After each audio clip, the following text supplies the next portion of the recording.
point of view in Philadelphia, Pennsylvania.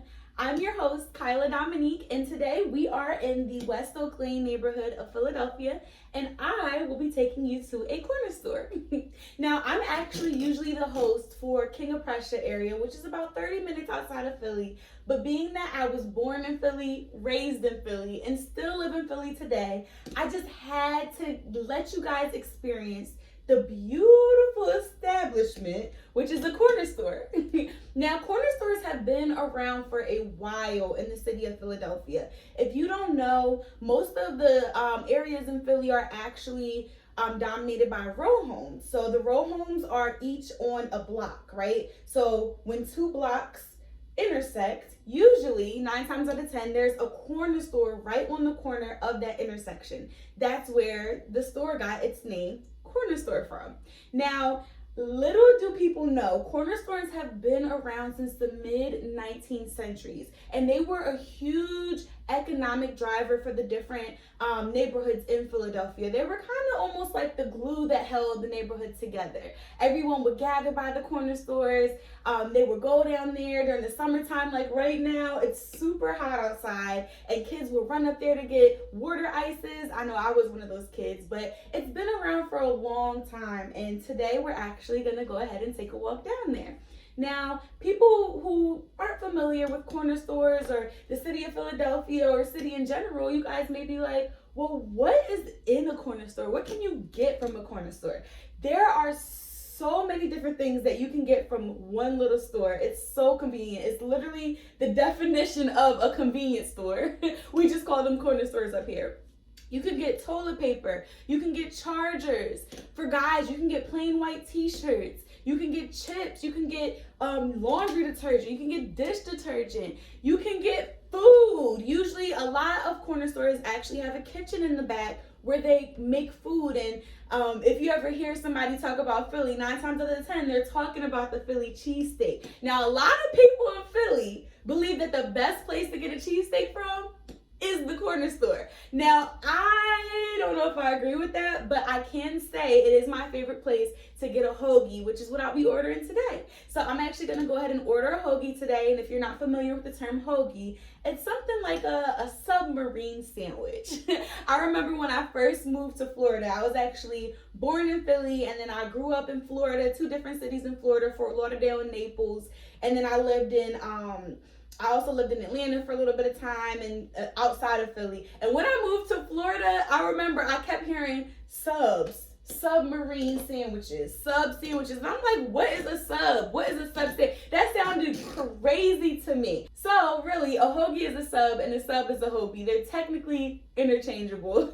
It's so funny to me because if you grew up calling sandwiches hoagies, the first time you hear a sub sandwich or submarine, you're gonna think that sounds crazy. And it's vice versa. If you grew up on subs, as soon as somebody refers to that sandwich as a hoagie, they'll probably look at you like you have 10 eyes. But that's literally what we call them up here in Philly, and the corner store makes the best ones, in my opinion. You can also get a good bacon, egg, and cheese in the morning. That's what I was gonna get for you guys, but I have a taste for a hoagie, and I think that you guys would appreciate seeing how a real Philadelphia hoagie is supposed to taste instead of a breakfast sandwich. So maybe we'll do another video on a breakfast sandwich if you leave a comment below and let us know that that's what you want to see. There's actually a whole bunch of different breakfast stores that create breakfast sandwiches, but of course the corner store is the best one. But like I said earlier, corner stores have water ice in the summer for kids. They have ice cream, ices, all different type of products, feminine products, Pringles, baby wipes. Like, you can literally go to the corner store in an emergency and find everything that you need. So without further ado, I'm actually about to go ahead and order my hoagie. Then I'm gonna change my clothes and we're gonna take a walk to the corner store.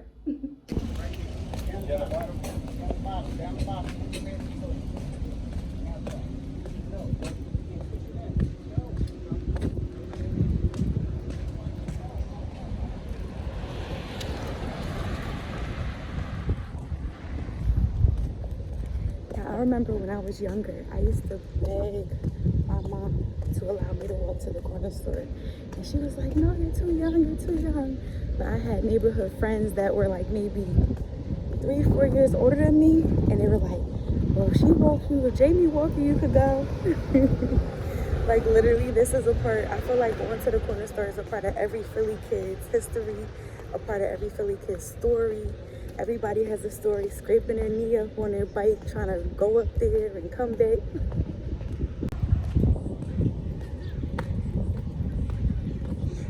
And as you can see, it's literally right on the corner. Convenient. No matter what street you live on in this part of the neighborhood,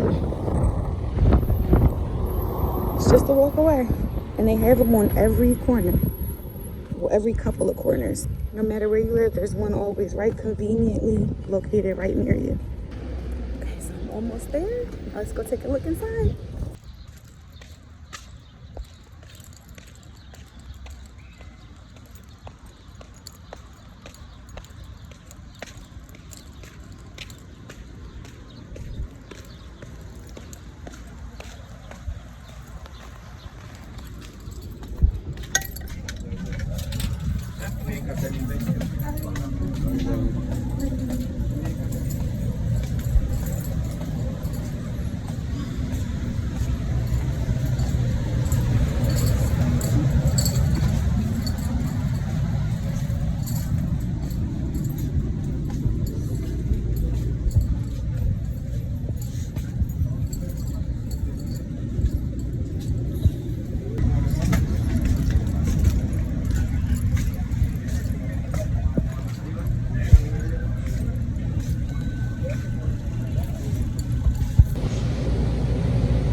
As you can see, I got my bag full of goodies. I got some Philly delectables to show you guys when I get back in the house.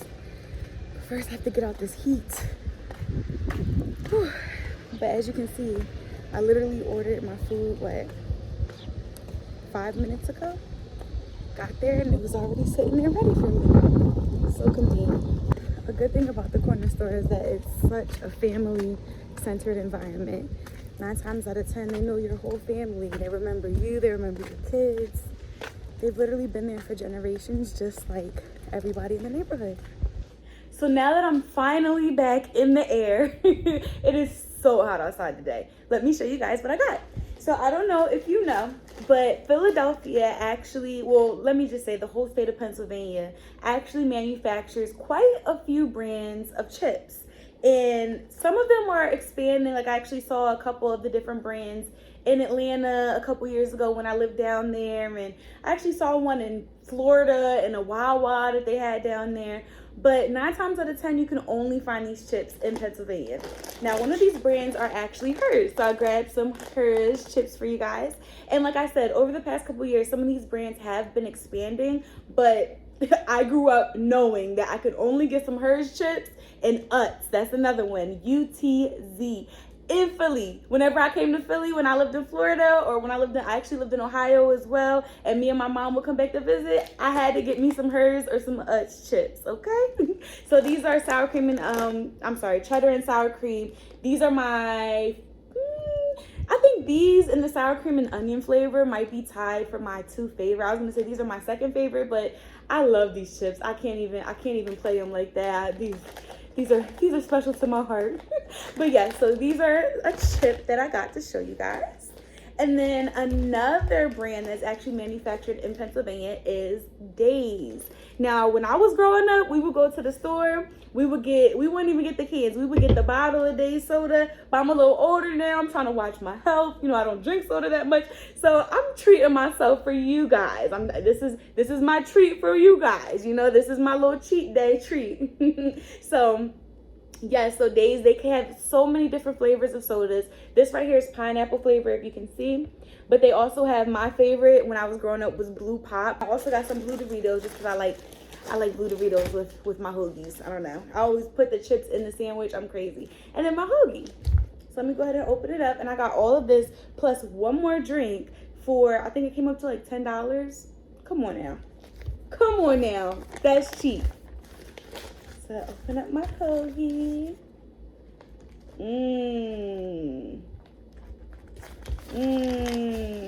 I have to show you guys this hoagie. I'm going to show it at a different angle in a minute. But oh my gosh. Oh my gosh. Oh my gosh. Ooh, am I going to tear this thing up? And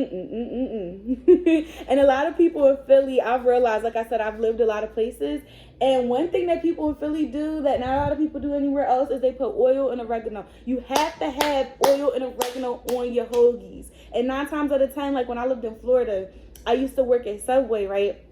And I used to make sandwiches, but they used to get kind of not irritated with me, but I would always ask the customer ahead of time after I did it for a couple people and they didn't like it. But I would always ask them if it was okay for me to make it like how I'm used to making them in Philly. So I would always put the mayonnaise on the bread first, put the oregano on that, the oil, then you gotta put the cheese next, then the meat, then all the toppings, the salt and pepper on top, and oh, you got you a hoagie. All right, let me show you guys this before I start the digging.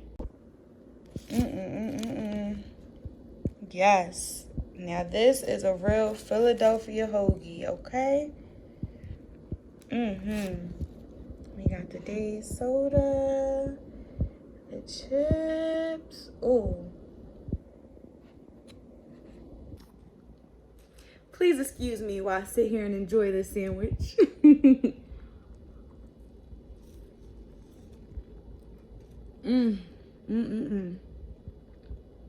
Good. Thanks for coming with me today here on My Point of View. So, what would you like to see next? Leave a comment below, and don't forget to subscribe to our channel for the FUAME Network, where we bring you the best original local content where you work, live, and play. See you next time. Bye.